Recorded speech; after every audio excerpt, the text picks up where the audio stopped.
She still can't even stand. She's so wobbly. Zhang Weili is furious. She's upset. But 100%.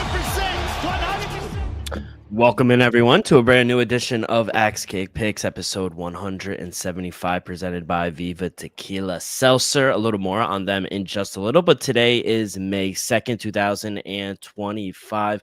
Kid, it's a scorcher up here in the Northeast. How you doing down in the Carolinas? Yeah, sweating in the sauna down here, man. What's with the theme song? Is it up to if she can win her next fight, right? She gets to stay as our theme song, Rose? Was it that? I forgot. I thought we had made a decision on that, but she did lose her last fight. Tough. There's another one upcoming, right? It is Georgia. She UFC Atlanta, Georgia. Atlanta. She does have the co-main, so yeah, we got to hold ourselves accountable. If she does lose this one, we got to change. Yeah, man. This weekend, as you said, bro, it is absolutely stacked, man. I mean, BKFC's having an event in Clearwater. One fight night 31 takes place after they had Friday night fights. I mean, Risen Inoue is on Monday. I mean, has the only fight that's actually going to be on Cinco de Mayo. So it's an absolutely stacked weekend besides everything we'll discuss. Yeah, we'll discuss. We got a ton of picks. Cinco de Mayo weekend. We'll start in, what would you consider Des Moines? The Midwest? Right? Yeah, 100%. Yeah, they stay Midwest. They stay in the Midwest. We got UFC Des Moines. We got Fatal Fury actually going down tonight, kid. I was driving by it. It looks crazy. Like, you just got a ring in the middle of Times Square. It's actually insane. All cut off, right? All cut off. I think they blocked off about 5-6 blocks. I think they're taking taxis to their fight. I mean, I'm down to pay just to see it, just to see everything. Hey, once in a lifetime kind of event. I think the only time anyone's done it was the WWE. They did a Times Square event, I believe. So yeah. I remember back in the day when they had the Christmas Eve card in Afghanistan or Iraq. Oh, yeah. In front of all the soldiers, right? Oh, legendary. So, yeah, we got picks for everything. Canelo is fighting this weekend as well. You mentioned Inoue is fighting on Monday. We got Karate Combat 54 in Dubai. Sam Alvey main event. We also have Arman Tsarukyan. He is in Karate Combat as well this weekend, a grappling contest. So, he'll take a gander in the pit. We'll see how he does as well. I think it's also the debut of Muhammad Makayev as well. I think he got the co-main slot. So, yeah, a ton of action we'll get into, but let's recap last week. Ida Machado Gary defeats Carlos Prates via unanimous decision, 48-47 times 2 and 49-46. Ask you right off the bat, how did you score this one? Yeah, no, I had him winning. I edged out. I really think he had control of the fight besides like that last, exchange where Prentice was hurting him, right? He was kind of scurrying away, trying to get away from the damage, but it just a little too late, It's Gary, for all that we hate on the man and, everything that he's done, maybe the antics and stuff like that, and maybe some of the performances with a couple of decisions as of late. The dude's good, man. He finds a way to win. He put Shavkat even to the test and took him to the brink of defeat there. So I think you just all got to admit that Ian Machado Gary is just a really well-rounded athlete and fighter. I think he gives anyone a problem in there because he could grapple. You've seen it, and you could see how fast he is on the feet, how technical he is. And, it's just a big step up competition looking at the Carlos Prates way. I think it was a jump, in my opinion. I think going from who he fought last time to Ian Machado Gary, I think that's a big step. But, the way he looked in that 5th round in that last couple minutes in that exchange there, going hunting for the kill, I think, puts a little more light in the corner for Carlos Prates. He'll come back stronger his next time out. I don't think his stock dropped too much, as this was a big jump, like I said. So, yeah, it was just I think if you saw Prates coming out here victorious, it was going to be with a kind of a highlight reel knockout finish. I think that's the way to victory currently. So maybe if he rounds off his game a little bit more, incorporates a little more the grappling, maybe can get that under wraps with the striking he possesses. I mean, sky could be the limit for his future, but right now the future is Ian Machado Gary's time. 100%. And I think a lot of the naysayers, people say, oh, he's just a point fighter. He's boring. He really doesn't go out there and get the finishes. And he's like, oh, why didn't Carlos Prates fight like he did the whole fight, like the last minute or so? I think it's because of Ian Machado Gary and how good he was in the first 4 rounds. And even in the halfway through the 5th round, I think he lost a little steam. I'm not going to lie. But yeah, he took it on short notice, right? Yeah. Yeah, exactly. He took it on like 25 days notice. So for him to outclass Carlos Pratchess like that, I think he's legit. I'm glad he's going to weigh in as the backup fighter. God forbid anything happens there. Yeah, Dev Colby did not. I heard inklings that he was getting the backup spot. I was like, how does that make sense? A guy like Machado Gary stepping up a short notice, it does you favors when you take these fights. Yeah. Dana White always says that he likes the guys who continue to fight. And what do you do next if you're Ian Machado, Gary? Because we know Shavkat's going to get next, depending on who wins this fight in 2 weeks. Because Shavkat's going to get next. Does Ian Gary kind of wait? Maybe gets the winner of Buckley Usman? I think if I'm Gary, I kind of wait.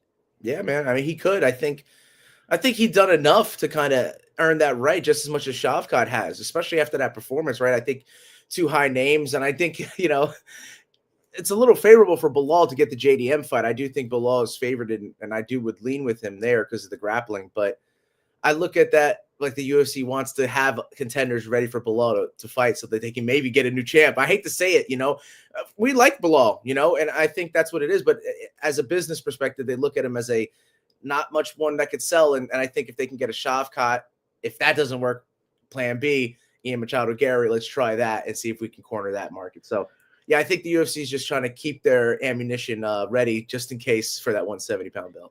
If you're Ian Gary, do you take a contender fight against Sean Brady? They are managed by the same manager.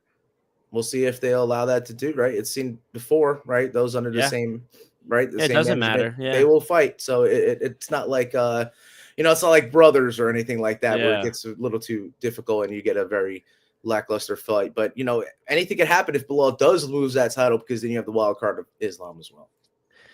The co-main event, I feel bad for Anthony Smith. I really do. But, he got the package, and that guy, Xing Ming Yang, guy is lethal. Throwing those fucking elbows in close. He just cut up Anthony Smith immediately, and love Anthony Smith flipping off a Nebraska fan in the crowd. I thought that was hilarious. But outside of that, happy for him. He accomplished everything that he needed to do. And in the words of Anthony Smith, he did this shit. Yeah, it was time, man. And a guy like Zhang, he's just big, fast, ferocious, training with Peter Yan and Tiger Muay Thai, training all over the world. I mean, he is one of the special stand-up artists I think we have.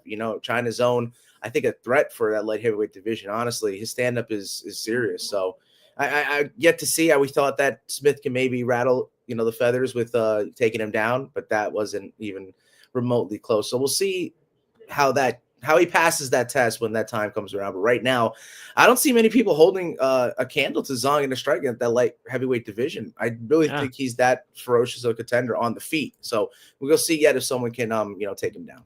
Yeah, and we'll see Anthony Smith around. He's still going to be commentating. He's still going to be inside. Analytics, breaking it down. He's fine. But yeah, add a little spark to that light heavyweight division. I like that. David Onama, I thought it was a close fight. I thought Giga Jacasey won the first round, but then I thought David Onama barely edged out the second and third. Closer fight than I think people thought, but David Onama did win that fight. Yeah, Jacasey needed to separate himself on the feet, but once you see Onama closing the gap and just making it a tight fight, making it his kind of fight that he likes to fight, that kind of slug it out, when we start favoring him that way, he tends to win those battles. When it's more technical, that's how you get David Onama. So, yeah, a little more work for Onama to get to the technical aspect, but still, I think he can always have that in his back pocket. Like something we could see this weekend. If it's going technical route for the opening of the main card, Mason Jones, I think you could see it go his favor. But if it's a brawl, no one's beating Jeremy Stephens in a brawl. Right? At home. Nah.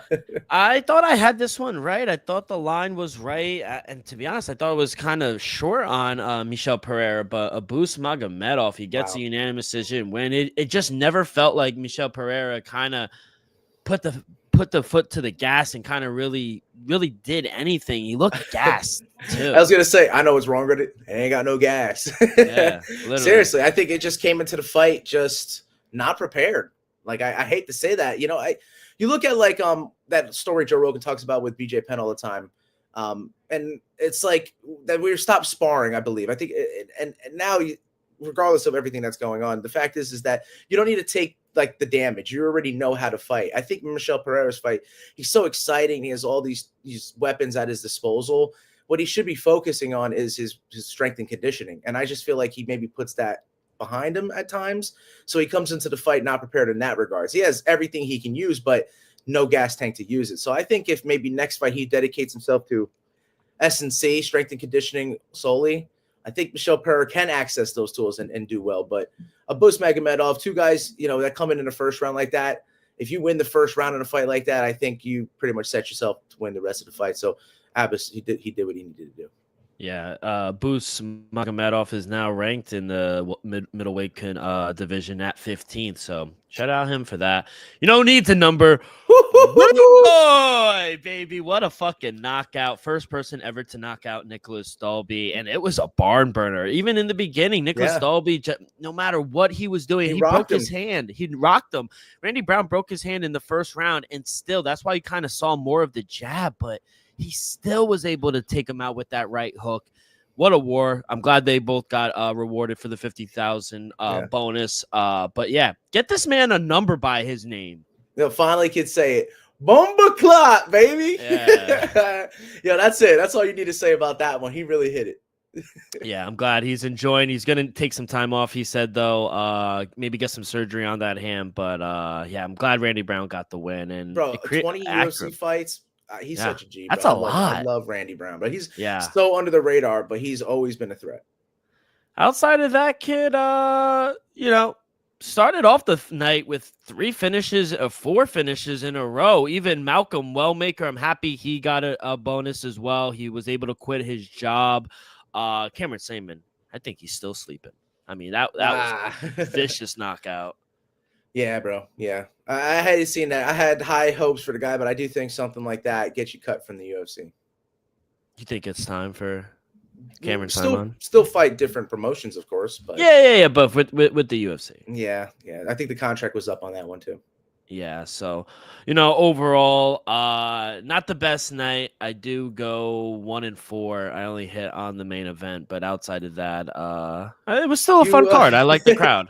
Yeah, the crowd was fun. I think the crowd's going to be more rowdy here in Iowa, but you got me on that Eubank Jr. Ben fight. I went with Conor Ben. It was an exciting fight, back and forth, but Eubank Jr. and, his father, Chris Eubank Sr. are also both the better men. They both won both exchanges. So my weekend record between both of those events and my 10 seconds left was 6-10. I started off hot. I was undefeated, man. I was hitting everything. And then, just started rattling off losses left and right. But at the end of the day, made it up with Eddie Hall knocking out Mariusz Pudzianowski, man, the world's strongest man fight we had. I think Eddie Hall is just too big, bro. You have a guy that's going to be 300 something plus pounds. There's no weigh-ins. I think I got to go with the bigger guy. That begs the question about that.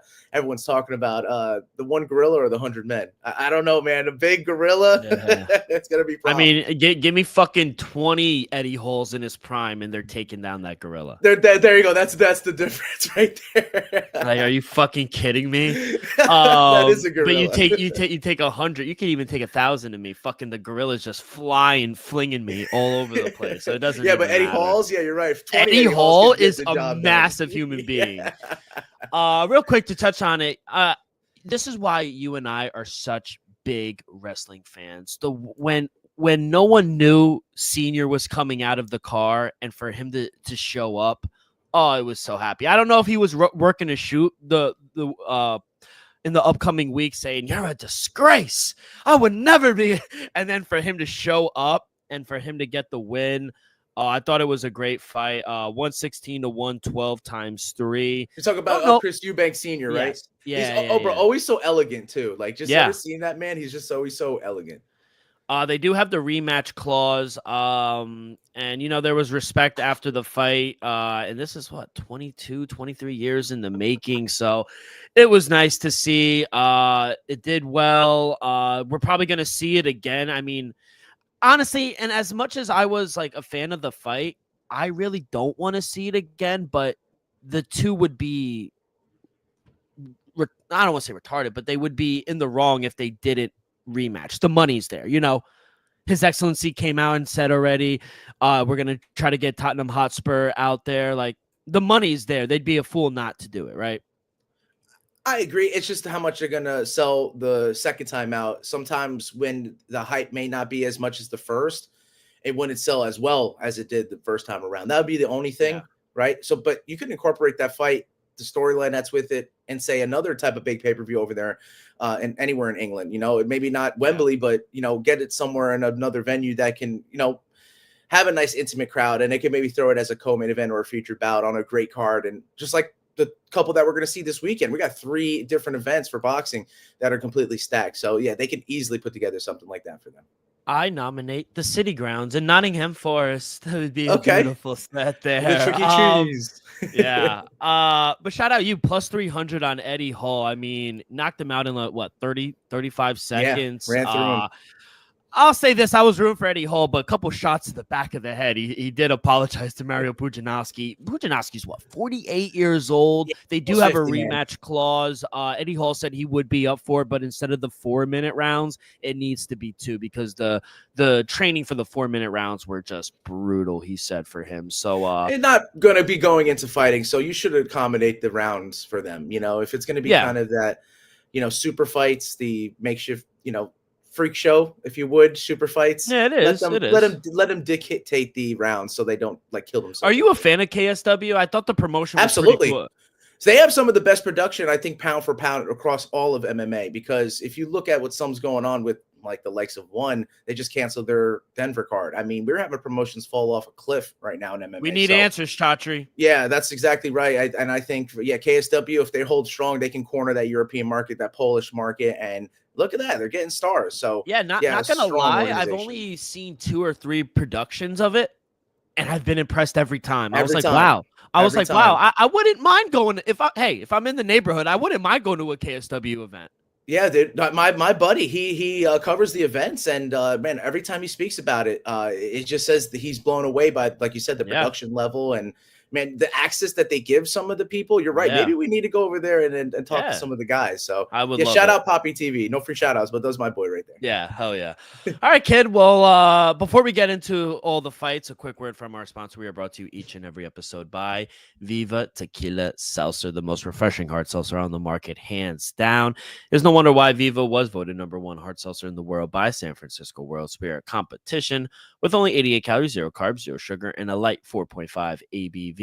Viva is the perfect drink for your post-game celebration, as it was created with that active lifestyle in mind. We flavor tequila seltzer because flavor is the spice of life, and we like our drinks with just a kick, just like how we like our lives. Whether it's Huckleberry playing around the golf with the boys or an elderberry watching UFC Des Moines, it doesn't matter. Our favorites pair perfectly with our Artisanal Blanco tequila for that subtle and refreshing drink. Our belief here at Axe Kick Picks and at Viva is to live long, live well, and live it up. All right, kid, let's get to it. Des Moines. First of all, what do you know about Des Moines, Iowa? Anything significant? It's funny how you were talking about the Nebraska crowd, and that's where you get the Cornhuskers from. But yeah, I think Iowa. I think corn. Yeah, I think the Iowa State Fair. Okay, that's it. Caitlin Clark wrestling. Yeah. Shout out the tight end. Yeah, yes. George shout out Kittle. George Kittle. Jenks. He just got paid. Are you more of a Cyclone or Hawkeye? I think I'm more of a Hawkeye. Same. Yeah. I respect the Cyclones. I've never shout out met a bad Cyclones. Iowa State rep, but you got to be a Hawkeye. Yeah, Iowa's badass. All right, kid. You can't 3-0 and you know what I mean, and there's the only team that can get away with shit like that. Yeah. All right, kid. Prelims a little later in the day, but that's good because we got full of fights, and prelims start at 7. Main card starts at 10 with the return of Jeremy Stevens at home. They fed him a beast with the Welsh Mason Jones, but we'll see what we like here. But kid, why don't you lead us off? What do we like here? Hey, we'll start it up. UFC Des Moines. Let's do it, man. Tough. Winner. I was trying to find the word here because it's just weird seeing the fall off, because when she entered the ranks of the UFC, Juliana Miller got a couple losses, right? Mm-hmm. So is it just tough sledding? We talked about getting to the bright light. Sometimes you're not, ready for that moment per se, and you're fighting some high level competition. Or is it the level of that Ultimate Fighter season? We've seen the viewership go down. We've seen the coaching kind of level go down, and we've seen the the talent level go down as well coming out of it. So this flyweight fight, like I said, Juliana Miller's got her hands full with Ivana Petrovic, because I think Petrovic, is a really good fighter. I mean, her record should indicate that 7-2 compared to a even 500 from Killer Miller. I don't have really a play. I like Juliana Miller a lot, man. I would like to. I have to do an official lean.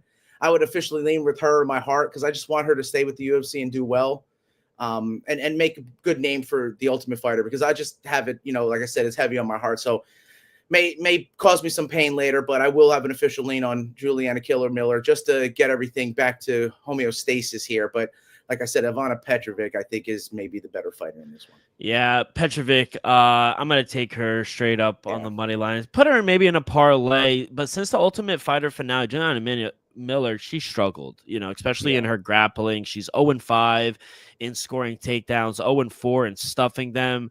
Now she's going to return off a long layoff. It is due to some injuries, but I don't know. I get it. A little bias on your part, but that doesn't look like someone personally I really want to back here. And Petrovic, you mentioned, she's been good with her grappling. She's physical in her recent fights. I think she's just going to dominate this fight, and I think she could cruise to a win, maybe via decision, but I do think she's the right side. That Croatian, right? Croatia is known for having some serious fighters, man. So you got to say she's Croatian. Yeah, and a country that a lot of people would want to visit, they said. Yeah, it's right on the coast. I forgot, what was it? They own most of the coastline. That's some other country. Maybe it's Bosnia Herzegovina. They only own like a mile stretch of it.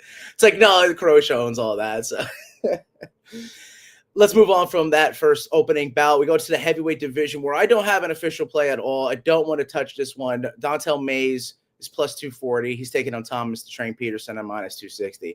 I'm staying away from that. I think this is too volatile heavyweight fight. I don't know how good Thomas Peterson is, but a lot of people are expecting to walk over Dontel Mays, but Dontel Mays could surprise you. So that's why I think 265-pound guys, I'm going to just stay away from this one. After I'd backed Dontel Mays in his last fight, I came on the next show and I said, I will never back Dontel Mays ever again. And so we always Thomas Jefferson via KO, TKO at plus 400. We always like to take big swings here. And I'm going to take a swing with Peterson. He's won 9 fights in his career. 7 of them have been by knockout. And Dontel Mays, I'm off of him. He loses many of his fights. He may not have lost a lot of his fights by KO, but he does have a history of struggling on the bottom of good wrestlers. So this might be another good spot for TKO via kind of like ground and pound, but he is a big number for a reason. So I'll take a big swing with Peterson. I do think he's the better fighter. Yeah, man. I think Dontel Mays, he gave us that one gift, the little the head hump. Remember when he had the north-south position? He was just humping his opponent's head. Very meme-worthy right there. So let's go into an exciting matchup in the bantamweight division here. Gaston Bolaños is minus 130, taking on Kwang Lee at plus 120. Kwang Lee, you see him coming out from the road to UFC, coming out hot, but just losing 2 straight, and then kind of difficult manners, getting finished in both of them. Bolaños does have the talent on the feet.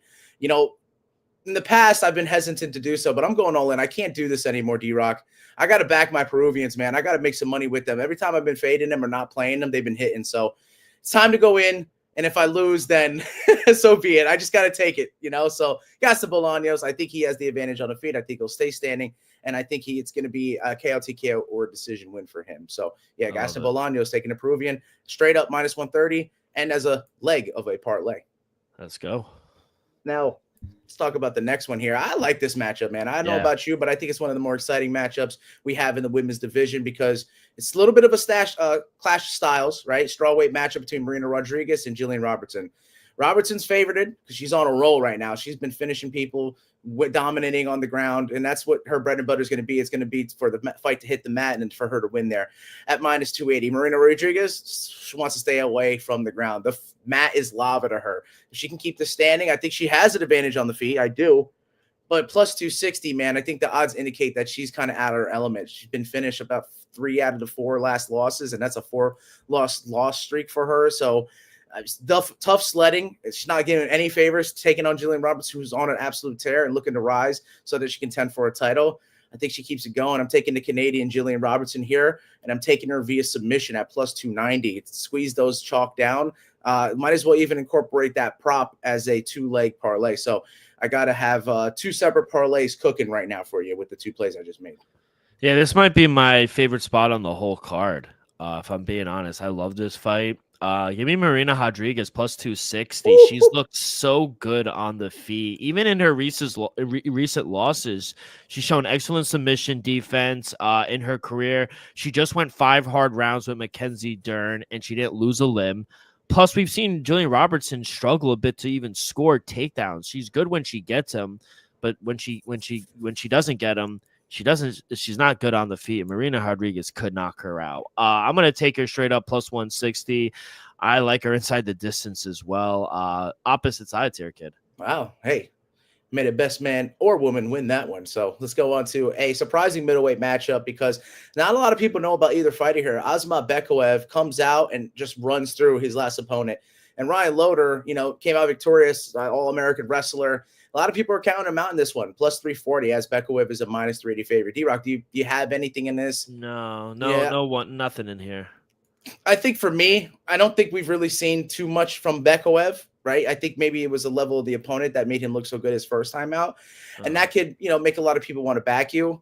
Or I could be a sucker and taking the Ryan Loder plus 340 dog odds. So that's what I'm going to do. I like the All-American Wrestling. I think if it goes wrestle for wrestle, I'm going to take the American side of it. So, yeah, I'm going to take a shot with a big dog at plus 340 in that matchup there. So, you talking about who's being back. Miesha Tate's back, right? Never thought I'd see her again. Crazy again. Jeremy Stevens back. Santiago Ponzinibbio, Miesha Tate. What year is it talking about it? So, I mean, bantamweight matchup. Even Yana Santos. Yana Kunitskaya back in the day, she married Thiago Santos, and she's a dog plus 125, as she is that as well. She does fight like a dog, but sometimes not to the level of what you expect. And I just think that even Miesha Tate here at minus 130, a little older in her career, is going to have every advantage in the book against Yana Santos. I got to take Cupcake Tate minus 130 on the money line because she could dominate on the ground and get a finish, or she could easily cruise to a decision, whether it's staying on the feet or if it's on the ground. I think this is Miesha Tate's fights to continue her legacy tour and keep her in the win column. So, yeah. Give me Miesha Tate minus 130 to round out the main event of the prelims. Love it. So nothing for you there? No, I don't got nothing. I got something here, though. I was going to say, lead us off with the opening fight of the UFC Iowa Des Moines card here in the lightweight division. As we talked about, Jeremy Stevens is back. Returning to his hometown. He's a plus 450 dog taking on Mason Jones, returning to the UFC from his stint over in Cage Warriors at minus 500. Jeremy Stevens, he's been brought back to the UFC despite not winning in MMA for nearly 2.5 years. While the hometown boy, I'm glad he's getting his fight in Iowa, if I'm being honest. I really am. That doesn't mean he's getting a good matchup, though, here. Mason Jones, I think he should be able to take him down to the ground, pound him with ease. So he's a huge favorite, especially when you consider he's been boxing lately. I think this is a really bad matchup. I'm a big fan of Jeremy Stevens. I hope he goes back to BKFC and just makes a ton of money for his family, but I don't think this is the spot. It's a one-and-done deal for him. Give me Mason Jones via KO at plus 200. Wow. Had to squeeze the value out of that at minus 500 for your boy. And yeah, I didn't want to not back Jeremy Stevens, nor did I want to take the heavy chalk in Mason Jones. I'm glad you found some value out of him. But for me, the value is taking this fight to not go to the judges. You're going to see a finish either way, right? Mason Jones, inside the distance, I think is live, because if he takes him to the mat, he can finish him with ground and pound or the KO, TKO, or of course, get a submission. But yeah, Jeremy Stevens keeps us on the feet and he's knocking him out. There's no question about that. So like I said, I don't think we're seeing the judges in this opening fight. I think there's a reason they put it as the opener for the main card. Give me under 2.5 rounds here at plus 105. I think it's good value. Now we take a turn to the next fight. And a bantamweight matchup between Cameron Smothering, who was plus 120, taking on another Canadian in Sirhi City at minus 125. I look at Sirhi City, and I think he's just had a tough road. A couple losses that he shouldn't really have on his record. So this guy could come in as an undefeated fighter. If he was coming in as an undefeated fighter, though, I may have faded him because of 2025, humbling a lot of those zeros. But he's not. I think he's the right side. I think he has the tools to beat Smothering him. I think he's going to have to smother Cameron's game. So, no pun intended. Give me Sirhi City at minus 125. Good one. And now they go to the next fight. we have a bantamweight matchup again. I like the bantamweight matchups. It makes sense when you see when the UFC does the matchmaking that they time up on their scheduling. So that's why you get a lot of the same weight classes going on. So Montel Jackson, big guy for the weight class, big hands. He's favored here at -185, taking on Daniel Marcos at +175. And I did it before earlier in this card, taking on Gaston Bolaños. I'm going back to the Peruvian well to cap off my 2-leg Peruvian parlay. Give me Daniel Marcos here on the money line. I think he's just a frustrating fighter. I think he'll find a way to victory, but it isn't going to be clean, and it is going to make a lot of people happy. I think a lot of people are going to come out of here with another undefeated guy with a lot of frustration, but he's just one of those characters that just keeps going, gets wins in any way he can, and I think he'll continue to do here. Though it's, like I said, risky with him being the dog, I'm going to back my Peruvians at the Iowa card. Give me the 2-leg Peruvian parlay at +385. That's Daniel Marcos and Gaston Bolaños. Going from not backing Peruvians to always backing them now. There you go. I love it. Had to have a 180, right? Yep. Change of heart. Let's go to the feature bout then. We here at the 170-pound weight class. They're both back. And it's kind of like an homage here. You've seen these two vets. Santiago Ponzinibbio, sort of a pick'em fight between Daniel Rodriguez here, D-Rod. I see a little sway in the odds. Ponzinibbio is becoming more of a favorite. Am I right about that? Daniel Rodriguez is now becoming the dog. Is that correct? Yeah. I had Pons a little earlier in the week, and I was, kind of leaning with him. I look at this fight, and I look at their history, and I say that this is going to be pretty evenly sided on the feet. I think Ponzinibbio is going to be a little bit bigger in here, but what the X factor is Daniel Rodriguez, struggling with grapplers at time. I think if Ponzinibbio can maybe access that department, I'm biased towards him. I had to make a play. And I just think that he has one extra way to win, and that's the X factor here. I'm going to take Santiago Ponzinibbio via submission at +2,200. I think it's a sneaky play no one's seeing. Obviously, books aren't seeing it, but it's something in a way you can get Daniel Rodriguez out without having to fight him on the feet, because he is trouble if you have to stand and bang with the guy. So an easy out for an older guy is taking it to the ground. So Ponzinibbio, if he's smart, try to hunt that submission. And I'm going to go for it, like I said, +2,200, and we'll cap off with Julian Robertson, both getting those submissions at +9,000. So we can make you some good money on those two parlays I just gave you.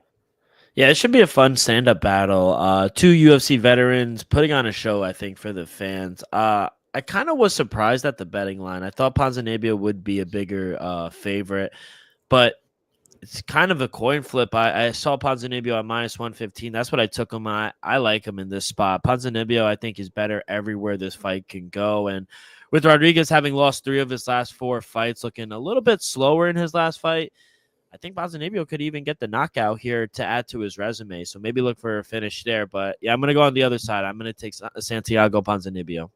Oh, hey, we're on the same side, but just different methods. Different methods. So we've made it to the co-main event. And man, is this a showcase for either guy here? I think it's a statement that can be made for either guy. The UFC didn't do either guy any favors because this is tough sledding for the two of them. I really do. I really think so. This middleweight matchup means a lot to me. RDR, Renan de Ridder, coming over from one, has bucked the trend of, being set up for bad fights, right? He beat his 2 last opponents and pretty convincingly as well. He's a dog here against Bo Nickel, right? +285 RDR is. Bo Nickel is -320. I think rightfully so, right? It's just maybe the credentials. You're having a guy who was a All-American wrestler, almost undefeated, 3-4-year national champ. I mean, if you look at pound for pound, I think you can argue that College Gate Wrestling may be more competitive some of the grappling around the world. And the dude is just super talented. All the backers are with Bo Nickel here. D-Rock, are you also with the backers? Are you with Bo Nickel? Yeah, I do like Bo Nickel. I mean, this is the shortest favorite he's ever been. Even against GM3, he was like a -1,000, which was kind of crazy, I thought. But he asked for a step up in competition, and I think he's getting one with de Ridder. He's coming off back-to-back submission wins over GM3, Kevin Holland. I do think the submission and the win streak does come to an end here. As good as de Ridder has been in his 2 UFC fights and his years with one championship, he's going up against a 2-division champ here. There's a reason why Bo Nickel is being treated as kind of quote unquote that guy. Bo Nickel, he may not have the technical striking of de Ridder, but he's technical enough to keep his opponent, I would say, honest, and probably has the edge in speed and power. And on top of that, you mentioned it, Bo Nickel's a world-class wrestler. He has three national championships. I think he's going to be too strong for de Ridder, and Nickel is too defensively sound in the jiu-jitsu department. So I don't see him getting a submission. I feel like this goes the distance. So I do like the fight to go the distance at plus 140. But to play it safe, I think Bo Nickel, he's a good parlay piece if you want to take him straight up. But Bo Nickel via decision is at plus 225.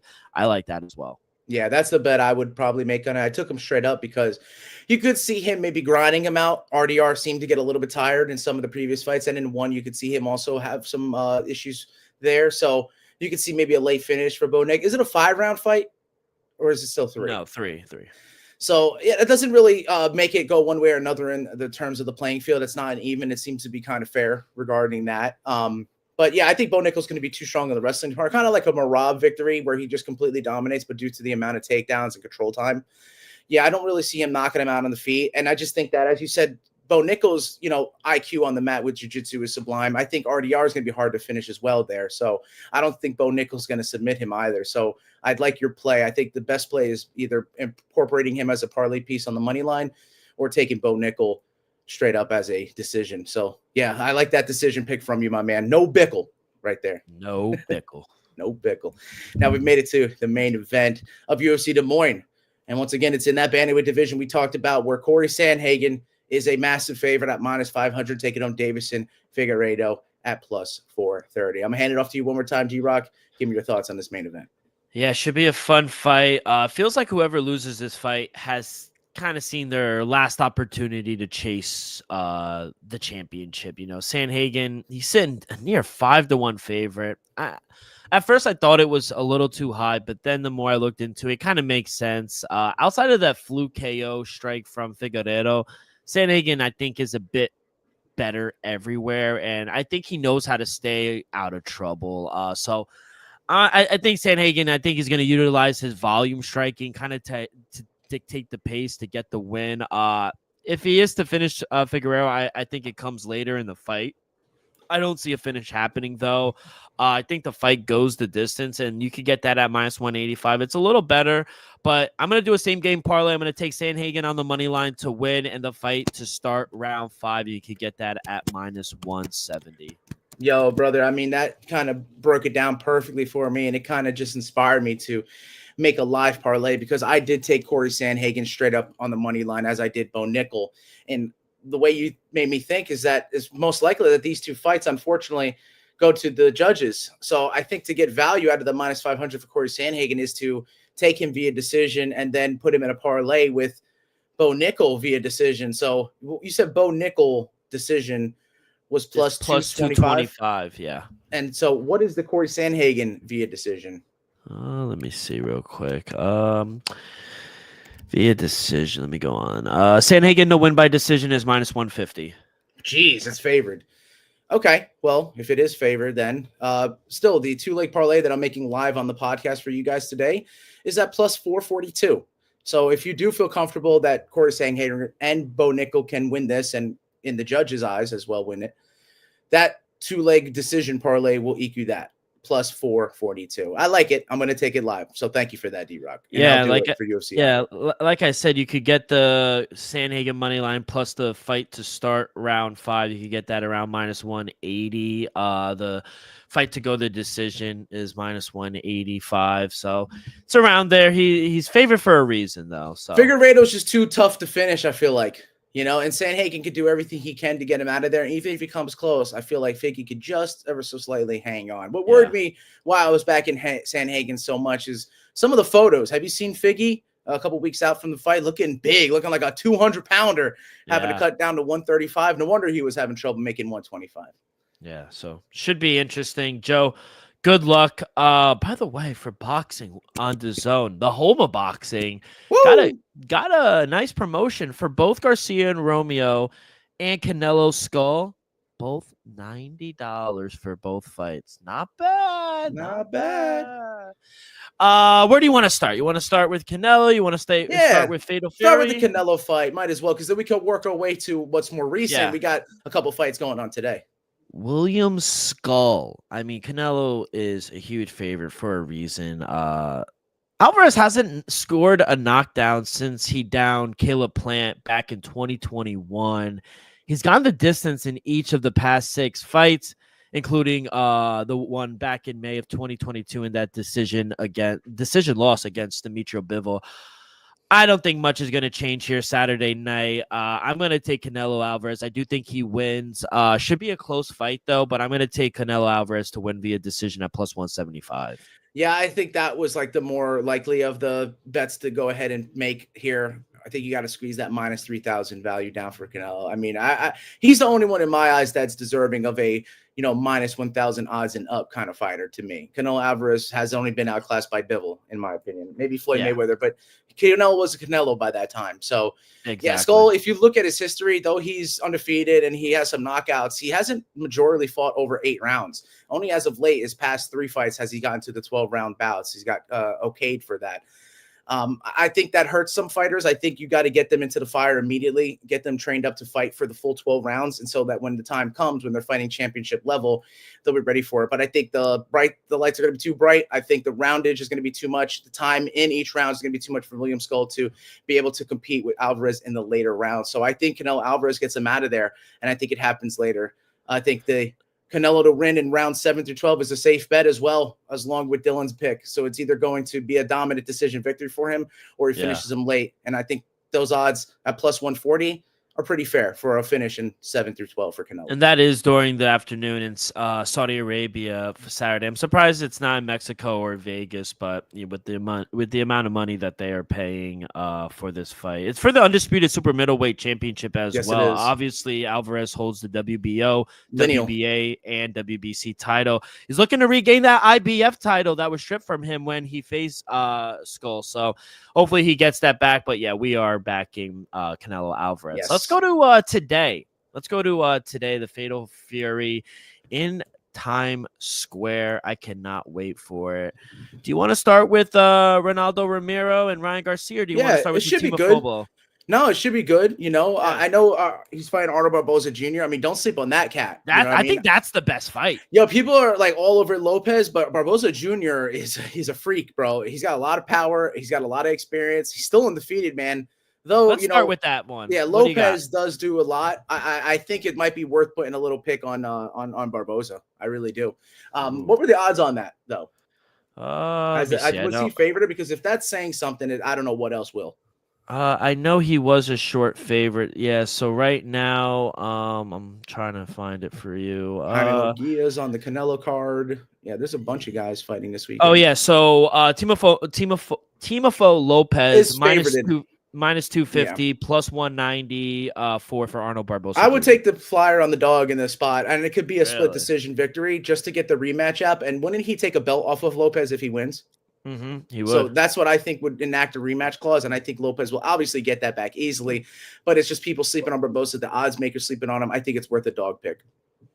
Yeah, I think gambling on Teamofo Lopez is terrifying sometimes. At times, I feel like he utilizes his talent to the max, and then other times he squanders that talent, and then he gets outworked by kind of like lesser fighters in a sense. But I'll give him credit. Arnold Barboza Jr., he's a good fighter, and the upset is very much in play, especially if Lopez, again, shows the inability to cut off the ring and the inactivity. That's what really happens in those fights with him. So Barboza is the better fighter than George Kambosos, who upset Teamofo in 2021. All that said, though, I do think Teamofo is the better fighter.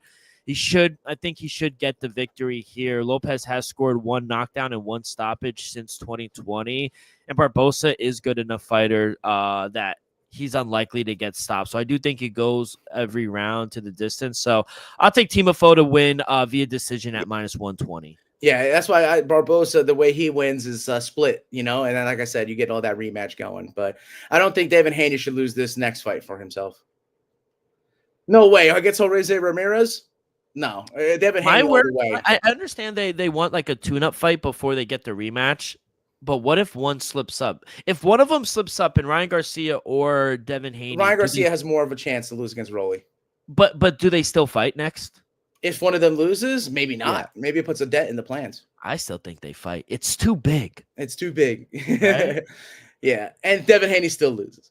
Wow. But no, I would protect Devin Haney over And I did take Ryan Garcia, and for as I took the Canelo fight for him to finish, I think Rolly is an underrated boxer. I think he's tough enough. I think he may even knock down Ryan Garcia. If Ryan Garcia gets a little careless in there, watch Rolly maybe slip in a little left check hook and knock him to the ground. But I just think he'll have enough to win. So give me Garcia via decision at plus 470. Yeah, I'm going to take a prop here. Total knockdowns under a half at minus 200. No knockdowns at all. And I said it, Rolly even gets. Yeah. I like that we have opposite takes on a lot of these fights. But this is for Devin Haney, right? The Devin Haney, Jose Ramirez. No, fight. I just said Devin Haney's going to win that. Like a class kind of a fight. I mean, he's minus 1250 to win this fight. And I think it's very likely it goes the distance. You could get that at minus 530. I think the most likely outcome is Haney to win via decision. I'm seeing minus 380 right now. Unless you want to throw a dart on an upset, possibly maybe Haney to get the stoppage at plus 440. It just feels like betting on a no knockdown to be scored, I feel like is the safest play. We haven't seen Haney in over a year, dating back to that tough loss on his ass to Garcia. So I don't know, between Russ and a potential for some, shyness or ring rust, I don't know. I don't think he gets rocked, and I don't think he rocks Garcia either. So there's no reason to expect a new aggressive version of Devin Haney, no matter how loud his dad barks. So I think getting no knockdown seems like the safest play for me. I like that too. I like no knockdowns in the Devin Haney fight as well. I like that. That fight is, like I said, it's going to be all class, him relying on his jab, keeping the distance, staying away from Jose Ramirez damage, because that's the only way Ramirez can come out victorious is catching Devin Haney. And Devin Haney's game plan is going to be exactly that, to not get caught. Go to the main event. I said that I had Ryan Garcia, man. I just think that he's going to have too much volume. It's just that Rolly is sneaky. If like I said, if Garcia is careless about his defense, Rolly can slip in. He has a nice check left hook. He can catch him on the chin and knock him down. I just don't think he'll knock him out. And Garcia will win on the judges. So I took the decision for Ryan Garcia at plus 470 because I think he can win majority of the rounds. I'm going under 6.5 rounds at minus 110. A few months ago, Ryan Garcia was in a terrible place, like mentally, when he fought Devin Haney, and or was he? And he still put on the best performance we've seen in his career. I was in awe of it, to be honest. And he now seems like he's in a much better place mentally. He seems much more control of his behavior. And I think that could be bad news for Rolly Romero, if I'm being honest, who he's not a good boxer at the technical level. And he's been overwhelmed by less dangerous fighters than Ryan Garcia. The way Rolly leaves himself open while throwing those punches, I think is going to leave some openings for Garcia with that left hook. So that's his D-found as well. Yeah. As much as he has a left hook, forget about it. Ryan Garcia's left hook on Rolly's carelessness. Yeah, that's gonna. But I was looking like maybe even Garcia to win by KO TKO. That's minus 590. Wow, it's better than that, but I think it comes under the 7 round mark. So under 6.5 rounds at minus 110. I like that. Yeah, you got to squeeze that down. Very smart decision making there. I just thought the opposite. I was just looking to get value out of it, maybe going to judges, seeing him go all 12. I love it, kid. All right, well, we handled that. Just 2 notes before we get to 10 seconds left. Like you said, Karate Combat is going live, so we'll get you Joey's pick real quick. One fight that was added to UFC Atlanta. Hopefully you do make that trip. It's right close to you. UFC Atlanta, June 14th. Michael Chiesa taking on Court McGee. Do you like this fight for Chiesa? This is not it. No, but that's not getting me out of my seat. No, I'm playing. Just like 2 vets, deserving their flowers. It sucks that these guys got to give each other brain damage, but twilight of their careers. I do think you've seen a little more out of Chiesa than you did out of Court McGee as of late. So I probably favor Chiesa just getting it done. But I see sort of after the second round, it getting sloppy. These guys' age taking over and seeing a close fight in the third and the decision fight. I hate to say it. I don't really see these guys pushing the finish, though, in their past. That's all these guys doing. But that's what I'm talking about. You see what happens, right? Father Time is undefeated. You see these guys kind of in the shell of themselves. Once we're dedicated finishers are now going to decisions in a sloppy manner. I would hate to see that. I wish for them to get a finish either way. I quick and painless if I could. Yeah, no, I hear you, kid. Real quick though, I wanted to shout out.